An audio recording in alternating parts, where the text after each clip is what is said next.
৬৮০ কোটি টাকার নদী তীর রক্ষা প্রকল্পে হরিলুট। সাপ্তাহিক তদন্ত রিপোর্ট ডেস্ক। ঝালকাঠিতে পানি উন্নয়ন বোর্ডের নদী তীর রক্ষা কাজে ব্যাপক অনিয়ম ও দুর্নীতির অভিযোগ উঠেছে।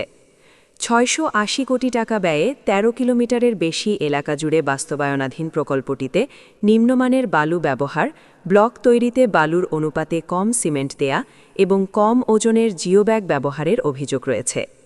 এসব অনিয়মের কারণে ইতোমধ্যে প্রকল্প থেকে একজন এসওকে প্রত্যাহার করা হয়েছে। এছাড়া ব্লক তৈরির কাজে ব্যবহৃত বালু, জিওব্যাগ ও ব্লক বাতিল করা হয়েছে।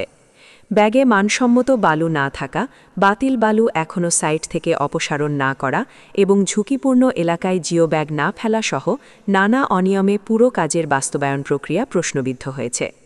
একনেক সভায় অনুমোদিত প্রকল্পটির ব্যয় ধরা হয়েছে ৬৮০ কোটি ১৩ লাখ টাকা। সুগন্ধা নদীর ভাঙন হতে ঝালকাঠি জেলার সদর ও নলছিটি উপজেলার বিভিন্ন এলাকা রক্ষা শীর্ষক প্রকল্পটির দৈর্ঘ্য ১৩.215 কিলোমিটার। চলতি বছরের জানুয়ারিতে কাজ শুরু হয়েছে, যা শেষ হবার কথা ২০২৭ সালের জুনে। সদর উপজেলায় ১৮টি ও নলছিটিতে ১৬টি সহ মোট ৩৪টি প্যাকেজে কাজ হওয়ার কথা থাকলেও শুরু হয়েছে মাত্র ১৭টির। বাকি প্যাকেজগুলোর কাজ এখনও শুরু হয়নি। পানি উন্নয়ন বোর্ড সূত্র জানায়, নদী প্রতিরক্ষা, প্রাক প্রতিরক্ষা ও মজবুতকরণ এই ৩ ভাগে কাজ চলছে। সুগন্ধা নদীর তীরবর্তী সদর উপজেলার ভাটারিকান্দা, শহরের বাসস্ট্যান্ড ও কুতুবনগর এলাকা এবং নলছিটির তিমিরকাঠিতে ভাঙন রোধে ১৫টি ঠিকাদারি প্রতিষ্ঠান কাজ বাস্তবায়ন করছে। বোর্ড জানিয়েছে, ইতোমধ্যে ২১% কাজ শেষ হয়েছে এবং ঠিকাদারদের ১৫% বিল পরিশোধ করা হয়েছে। কুতুবনগর এলাকায় সরেজমিনে গিয়ে দেখা যায়, নিম্নমানের বালু দিয়ে ব্লক তৈরি করা হয়েছে।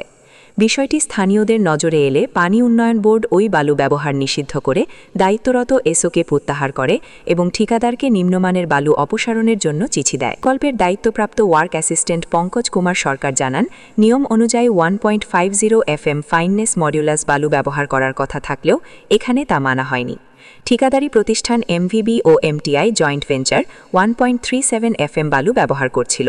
এই কারণে টাস্কফোর্স বালু বাতিল করে এবং ১ মাস কাজ বন্ধ থাকে। তবে এলাকাবাসীর অভিযোগ ১ FM বালু দিয়েই ব্লক তৈরি করা হয়েছে। এই প্যাকেজের এসও নাহিদ হাসান জানান, ৪০০ কিউবিক প্রায় ১৪,০০০ CFT বালু বাতিল করা হয়েছে। তবে বাতিলের আগে ওই বালু দিয়ে কত ব্লক তৈরি হয়েছে তা তিনি জানাতে পারেননি। সাইটে এখনও বাতিল বালুর স্তূপ দেখা যায়। ঝালকাঠি পানি উন্নয়ন বোর্ডের নির্বাহী প্রকৌশলী নিলয় পাশা বলেন, সেখানে সার্বক্ষণিক পাহারা রয়েছে, তাই বাতিল বালু ব্যবহারের সুযোগ নেই। তিনি আরও জানান, দায়িত্বরত এসও তানভীর শাহরিয়ারকে প্রত্যাহার করা হয়েছে এবং বালু অপসারণের জন্য ঠিকাদারকে চিঠি দেয়া হয়েছে। কুতুবনগরে ২৬ কোটি টাকা ব্যয়ে ৪৫০ মিটার নদী প্রতিরক্ষা কাজ চলছে। ঠিকাদার ইতোমধ্যে ১০% বিল উত্তোলন করেছেন। এলাকাবাসীর অভিযোগ, ব্লক তৈরিতে ৬ ভাগ বালুর বিপরীতে ১ ভাগ সিমেন্ট দেওয়ার নিয়ম থাকলেও ১২ ভাগ বালুর বিপরীতে ১ ভাগ সিমেন্ট দেওয়া হচ্ছে। জিওব্যাগে গাঁথনি বালুর পরিবর্তে ভিটে বালু ব্যবহার করা হচ্ছে। তবে নির্বাহী প্রকৌশলী নিলয় পাশা এসব অভিযোগ অস্বীকার করে বলেন, জিওব্যাগে গাঁথনি বালু ব্যবহারের বাধ্যবাধকতা নেই, ভিটে বালুতে ০.৮ FM থাকলেই যথেষ্ট। ভাটারিকান্দা প্যাকেজেও অনিয়মের চিত্র দেখা গেছে। ব্লক ঢালাইয়ের কাজ চলছে, কিন্তু পানি উন্নয়ন বোর্ডের কোনো তদারক কর্মকর্তা উপস্থিত নেই। পরে এসও ওহিদুল ইসলাম উপস্থিত হয়ে জানান, এখানে ১ কিলোমিটার এলাকায় জিওব্যাগ ও ব্লক ফেলা হয়েছে। টাস্কফোর্স 10টি নিম্নমানের ব্লক বাটিয়ে করেছে। এলাকাবাসীর অভিযোগ, যেখানে নদী গভীর ও ভাঙন তীব্র সেখানে জিওব্যাগ ফেলা হয়নি। এসও ওহিদুল ইসলাম বলেন, অবশিষ্ট ৫ থেকে ৬,০০০ জিওব্যাগ দিয়ে ওই অংশ পূরণ করা হবে। প্রতিটি জিওব্যাগের ওজন ২৭৫ কেজি হবার কথা জানালেও সাইটে ওজন যাচাই করা সম্ভব হয়নি। ঠিকাদারি প্রতিষ্ঠান মাতিন কনস্ট্রাকশনের প্রজেক্ট ম্যানেজার আবেদ আলী বলেন, প্রতিটি জিওব্যাগে ২৫০ কেজি বালু থাকার নিয়ম। সেদিন ওজন মাপার যন্ত্র অন্য সাইটে থাকায় দেখানো যায়নি। এলাকাবাসীর দাবি, ঝুঁকিপূর্ণ এলাকাগুলোতে কমপক্ষে ১৫ থেকে ২০,০০০ জিওব্যাগ প্রয়োজন। তবে ঠিকাদারি প্রতিষ্ঠান জানায়, তাদের কাছে ৩ থেকে ৪,০০০ ব্যাগ রিজার্ভ রয়েছে। নির্বাহী প্রকৌশলী নিলয় পাশা বলেন, লোকবল সংকটের কারণে সব সাইটে নিয়মিত তদারকি সম্ভব হচ্ছে না। চর ভাটারিকান্দান বার্জ প্রবেশ করতে না পারায় জিওব্যাগ ফেলা যায়নি, তবে ম্যানুয়াল পদ্ধতিতে তা ফেলা হবে।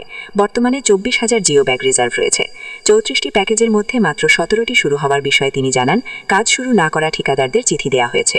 প্রকল্পের PD project director Parthapratim Saha বলেন, বিষয়টি তিনি জেনেছেন এবং নির্বাহী প্রকৌশলীর সঙ্গে আলোচনা করে প্রয়োজনীয় ব্যবস্থা নেবেন।